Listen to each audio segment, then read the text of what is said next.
don't you remember me? I'm your pal. Buddy, can you spare a dime? A lot of people really are trying to figure out why the United States has such a large number of homeless people on the streets.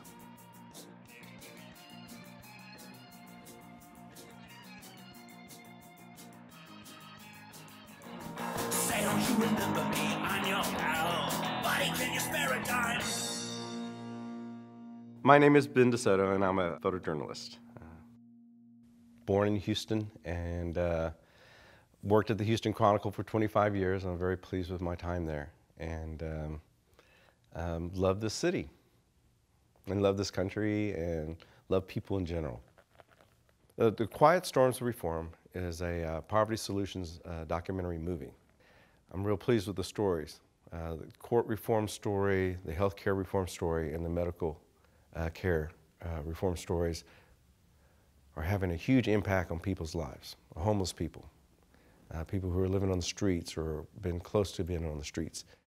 When I started at the Chronicle, I was 22 and I was the youngest one on the staff, and the annual It's Cold, We're the Homeless story, and I got the assignment, and I got to go to the Star of Hope, and it just kind of like stepping back in time.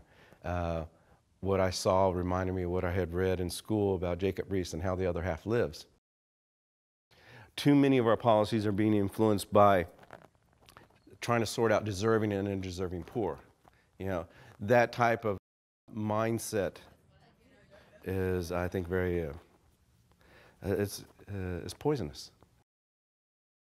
It's like going to someone who's floating in the water in a life vest. They've just abandoned a ship that had sunk, and you come passing by and you go, oh, hey, just go ahead and pull yourself up out of the water.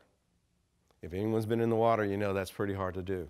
Or you see them bobbing and you go by and you go, well, if you just keep going in that direction, eventually you'll get the shallows and you can walk yourself out. The reality is that when people are in trauma and people are on the streets or are facing the crisis on the streets, they need help. But the problem is that demand outweighs supply.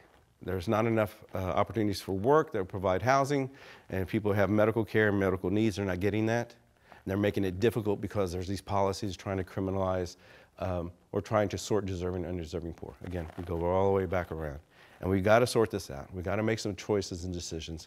And the best way to do that is with good information.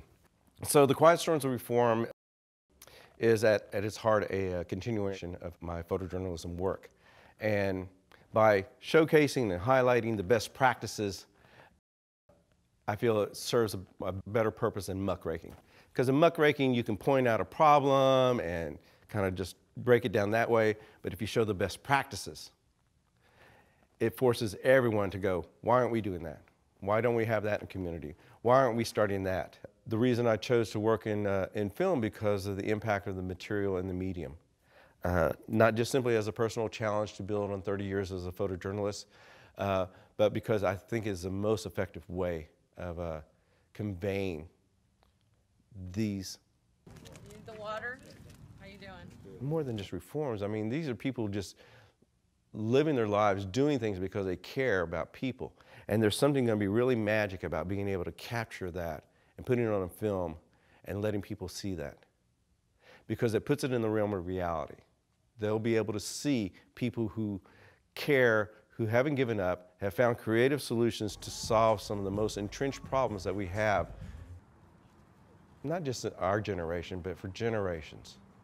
I'm asking for your help to do this film. When people have information, they can make informed decisions, and they can make a public opinion that's going to impact public policy. Getting these stories out, sharing these narratives, showing the impact of these reforms, especially in contrast to the tragedies of Ben White and Judy Pruitt and her daughter Antoinette.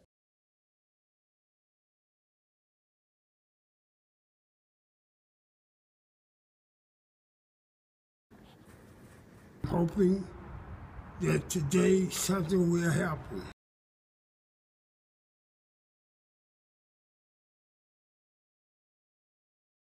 Today I was served an eviction, and now I'm not discouraged, I'm not giving up. Will help people to really understand what's going on, that homeless people, you know, they weren't born that way. You know, they came into that as an experience. And if we're honest with ourselves, not be that far away for any one of us. And we may even have a family member who's already gone through this in some manner. Get together and talk about homelessness. You know, this is one of the things that this funding is going to do. It's going to allow me to make connection and work with some of the best people in the city of Houston. The artists, the musicians, the filmmakers are going to come in with me, and they're going to help me tell this story. It's no longer my story to tell anymore. It's going to become our story to share. And I'm real excited about that.